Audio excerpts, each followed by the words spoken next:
আমরা যে জিনিসটা নিয়ে আলোচনা করবো সেটা হচ্ছে যে প্রধান কোয়ান্টাম সংখ্যা তো শেষ, এখন হচ্ছে সেকেন্ডারি সংখ্যা নিয়ে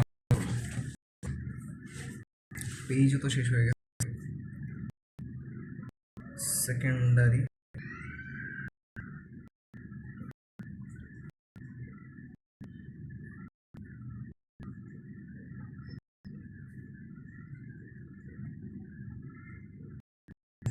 এবং কোয়ান্টাম সাধারণত হচ্ছে এস দ্বারা প্রকাশ করা হয়, অর্থাৎ এস মানে সেকেন্ডারি কোয়ান্টাম সংখ্যা বা সহকারী সংখ্যা। এখন কথা হচ্ছে এটা দ্বারা আসলে কি বোঝানো হয়। আমরা তোমাদের একটা কথা বলছি যে নিউক্লিয়াসকে কেন্দ্র করে অরবিট ঘোরাফেরা করে, অরবিট রয়েছে, নির্দিষ্ট ব্যাসার্ধের অরবিট রয়েছে। ঠিক অরবিটের মধ্যে এগুলোকে শক্তি বলা যায় না। তো ধরো আমাদের 2 নম্বর স্তরের মধ্যে এমন কিছু রয়েছে যেগুলো হচ্ছে আবার এই শক্তি স্তরের ভিতরে কিছু কিছু দেখবে উপশক্তি স্তর রয়েছে যেগুলোতে অধিক পরিমাণে ইলেকট্রন পাওয়া যায়। অর্থাৎ তার মানে আমরা বলতে পারি কি একটা শক্তি স্তরের মধ্যে নির্দিষ্ট সংখ্যক উপশক্তি স্তর রয়েছে, যেই উপশক্তি স্তরগুলোর মধ্যে ইলেকট্রন থাকার সম্ভাবনা সবচেয়ে বেশি থাকে। অর্থাৎ নর্মালি ধরো একটা চিন্তা করতে গেলে পুরো গোল একটা ইয়া রয়েছে, ধরো দ্বিতীয় শক্তি স্তর গোল রয়েছে। এখন এর মধ্যে সব জায়গায় কিন্তু ইলেকট্রনের ঘনত্ব সেম না। কিছু স্পেসিফিক জায়গা আছে যেগুলো ভিন্ন আকৃতিতে অবস্থান করে এবং আকৃতি রয়েছে তাদের, সেইগুলোতে ইলেকট্রন থাকার সম্ভাবনা বেশি থাকে। মানে স্তরের ভিতরে অসংখ্য শক্তি রয়েছে, অসংখ্য নয়, নির্দিষ্ট পরিমাণে উপশক্তি স্তর রয়েছে। এই উপশক্তি স্তরগুলোর মধ্যে ইলেকট্রন থাকার সম্ভাবনা বেশি থাকে। সেই উপশক্তি স্তরের আবার নির্দিষ্ট আকৃতিও রয়েছে। তাহলে সেকেন্ডারি কোয়ান্টাম সংখ্যা হচ্ছে সেই কোয়ান্টাম সংখ্যা যে কোয়ান্টাম সংখ্যার মাধ্যমে আমরা এই যে শক্তি স্তরের ভেতরে লুকিয়ে শক্তি স্তর উপশক্তি স্তরের কথা, শক্তি আকৃতি নিয়ে কথা বলে, অর্থাৎ উপশক্তি স্তরের আকৃতিটা কেমন সেই নিয়ে কথা বলা হচ্ছে সেকেন্ডারি কোয়ান্টাম সংখ্যা। আমি বুঝতে পারছি, আশা করি বুঝতে পারছি। তো সেকেন্ডারি কোয়ান্টাম সংখ্যাকে এস দ্বারা প্রকাশ করা হয়ে থাকে এবং সেটা হচ্ছে উপশক্তি স্তর বা আমাদের যে শক্তি স্তর রয়েছে এর মধ্যে অসংখ্য উপশক্তি স্তর রয়েছে। সে উপশক্তি স্তরগুলোকে উপশক্তি স্তরের আকৃতি সম্পর্কে ধারণা দেয় হচ্ছিল যে তোমার হচ্ছে সেকেন্ডারি কোয়ান্টাম সংখ্যা বা এটাকে এস দ্বারা প্রকাশ করা হয়ে থাকে। আশা করি বুঝছো। এছাড়া বিজ্ঞানী সামারসল্ট বলে একজন বিজ্ঞানী রয়েছে,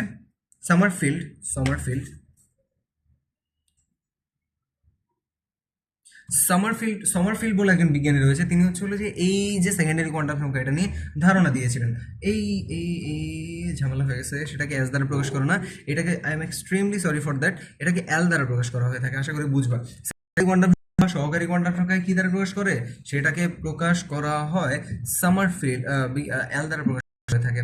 আশা করি ব্যাপারটা। এরপরে যদি আমরা কথা বলি, দেখো আমাদের সেকেন্ডারি বা এটাকে সহকারী বলা যায়, সহকারী কোয়ান্টাম সংখ্যা বলা যায়। এখন এই যে সহকারী কোয়ান্টাম সংখ্যা, দেখো একটা স্কুল চালানোর জন্য প্রধান শিক্ষকের পাশাপাশি সহকারী শিক্ষকের প্রয়োজন হয়। তার মানে সহকারী শিক্ষকের অবশ্যই প্রধান শিক্ষকের প্রয়োজন হয়। ঠিক তেমনই ভাবে আমাদের যে প্রধান কোয়ান্টাম সংখ্যা আছে এইটার উপর সম্পূর্ণভাবে হচ্ছে সেকেন্ডারি কোয়ান্টাম সংখ্যা নির্ভর করে। কিভাবে নির্ভর করে, কেন নির্ভর করে, সেটা নিয়ে হচ্ছে এখন কথা বলবো। চলো, তো প্রথম আমাদের যে এল এর মান হবে, এল এর মান 0 থেকে n-1 অবধি থাকে। তাহলে এল এর মান হয় কি, এল এর মান হচ্ছিল যে 0 থেকে n-1 অবধি থাকে। ধরো হচ্ছিল যে আমাদের এল এর মান, তাহলে একটু ভালো করে বুঝিয়ে দিই, এন এর মান যখন হচ্ছে 1 হয় তখন এল এর মান কত হবে, তখন এল এর মান আমি বলছি 0 সহ 0 থেকে, তাহলে 0 বসালাম। আর n-1 অবধি মানে কি, n-1 মানে কি, n যদি n এর মান 1 বসাই তাহলে হচ্ছে 1 1 0 হয়ে যায়। তার মানে একটাই এল এর মান পাওয়া গেছে, তাই না ভাইয়া বলো? এবং একটা এল এর মানের জন্য আমাদের যে উপশক্তি স্তর একটি পাওয়া গেছে। প্রথম শক্তি স্তরে উপশক্তি স্তর একটি, এবং সেটা কি, সেটা হচ্ছে হলো যে 1s। সেটা কি, সেটা হচ্ছে 1s। আমি বুঝতে পারছি 1 আসছে কেন। প্রথমত হচ্ছে হলো যে 1s আসছে, কেন আসছে, এই 1 আসছে হচ্ছে হলো যে n এর মান থেকে, আর l এর মান থেকে হচ্ছে হলো যে s দিয়ে হচ্ছে হলো যে l এর মান বোঝানো হয়েছে। অর্থাৎ l এর মানের উপরে আমাদের যে অরবিটালগুলো রয়েছে বা উপশক্তি স্তর রয়েছে সেটার মান নির্ভর করে। l এর মান যদি 0 হয়, 0 1 2 3 4 হইতে পারে, সো এটাকে এস পি ডি এফ ইত্যাদি দ্বারা প্রকাশ করা হয়ে থাকে। অর্থাৎ এল এর মান যখন হচ্ছে 0 হয় তখন তখন আমাদের হচ্ছে যে অরবিটালটা প্রকাশ করে সেটা হচ্ছে এস অরবিটাল। যখন 1 হয় তখন হচ্ছে যে পি অরবিটাল, যখন 2 হয় তখন হচ্ছে ডি অরবিটাল, 3 হচ্ছে যে এফ অরবিটাল।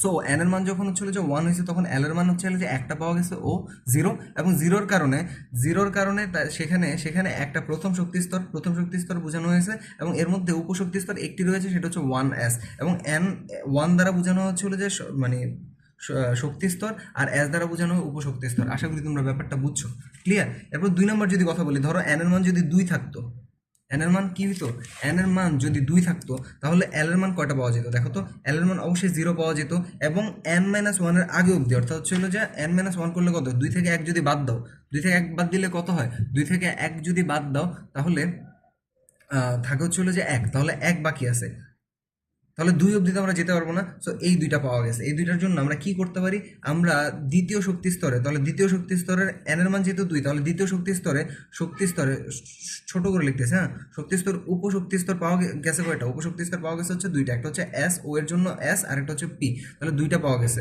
2টা কি কি ভাই বলো তো, 2টা হচ্ছে, প্রথমটা হচ্ছে হলো গিয়ে 2s, আর একটা হচ্ছিল যে দ্বিতীয়টা হচ্ছিল যে 2p, ঠিক আছে। আর 2 হচ্ছে আসছে শক্তি স্তরের কারণে 2, আর উপশক্তি স্তরের কারণে অর্থাৎ এল এর মানের জন্য 0 এবং 1 এর জন্য s এবং p পাওয়া গেছে। আশা করি ব্যাপারটা বোঝা গেছে। পরবর্তীতে যদি আমরা এন এর মান 3 নিয়ে কাজ করি, তাহলে এল এর মান পাওয়া গেছে হচ্ছে হলো যে 0, 1, 2 অব্দি পাওয়া গেছে। সো এখানে হচ্ছে তৃতীয় শক্তি স্তরে উপশক্তি স্তর পাওয়া গেছে হচ্ছিল যে 3টি, ঠিক আছে। উপশক্তি স্তর কয়টি পাওয়া গেছে, 3টি। সেটা হচ্ছে কি কি রয়েছে, 3 এর কারণ হচ্ছিল যে ও যেহেতু, তাহলে এস, তাহলে 3p এবং 3d, যেহেতু হচ্ছে 2 আছে এই জন্য d আছে। সো আশা করি এই নিয়ে আর কোনো তোমাদের ঝামেলা টামেলা নেই। প্রথমত হচ্ছিল যে সহকারী কোয়ান্টাম সংখ্যা বা সামারফিল্ড কোয়ান্টাম সংখ্যা, সেটাকে বলা হয় সামারফিল্ড কোয়ান্টাম সংখ্যা বলা হয়। এটাকে সাধারণত এল দ্বারা প্রকাশ করা হয়। এটা হচ্ছে কোনো একটা অরবিটের মধ্যে যদি উপশক্তি স্তর, প্রত্যেকটা অরবিটের মধ্যে মানে শক্তি স্তরের মধ্যে কিছু উপশক্তি স্তর রয়েছে যেখানে ইলেকট্রন সংখ্যা বেশি থাকে, সেই উপশক্তি স্তরের নির্দিষ্ট আকৃতি রয়েছে, সে আকৃতি সম্পর্কে ধারণা দেওয়া হচ্ছিল যে কি তোমার হচ্ছে সহকারী কোয়ান্টাম সংখ্যা এল দ্বারা নির্ণয় করা হয়, এবং এল এর মান অবশ্যই হচ্ছিল যে প্রধান কোয়ান্টাম সংখ্যার সাথে সম্পর্কিত। এল এর মান 0 থেকে n-1 এর আগে অবধি হবে, বুঝছো ব্যাপারটা, n-1 অবধি হবে। সো এখন আমাদের এল এর মান 0, 1, 2, 3 এর কারণে আমরা যে অরবিট বা অরবিটালগুলো পাবো বা উপশক্তি স্তর পাবো, সেটা হচ্ছিল যে এস, পি, ডি, এফ, এই অরবিটালগুলো পাচ্ছি। এটাতে 0-এর জন্য এস, 1-এর জন্য পি, 2-এর জন্য ডি, 3-এর জন্য এফ পাওয়া গেছে। এখন n-1 হইলে এল এর মান 0 হবে, তো 0-এর জন্য আমরা কি পাবো, 0-এর জন্য হচ্ছিল যে এস পাবো। তাহলে প্রথমে যে অংশটা উপশক্তি স্তর, একটা যদি চিন্তা করো, উপশক্তি স্তরের প্রথম যে অংশটা সেটা হচ্ছিল যে শক্তি স্তর প্রকাশ করে, আর দ্বিতীয় অংশটা হচ্ছিল যে উপশক্তি স্তর আকৃতি নির্ণয় করে। তো এইভাবে আমরা এক একটা এর মাধ্যমে খুব সহজে আমরা সহকারী কোয়ান্টাম সংখ্যার সম্পর্কে ভালো জ্ঞান লাভ করতে পারি। দেখো ভাইয়ার খাতা শেষ হয়ে গেছে, পরবর্তীতে টপিকে ভাইয়া যাচ্ছি, চলো।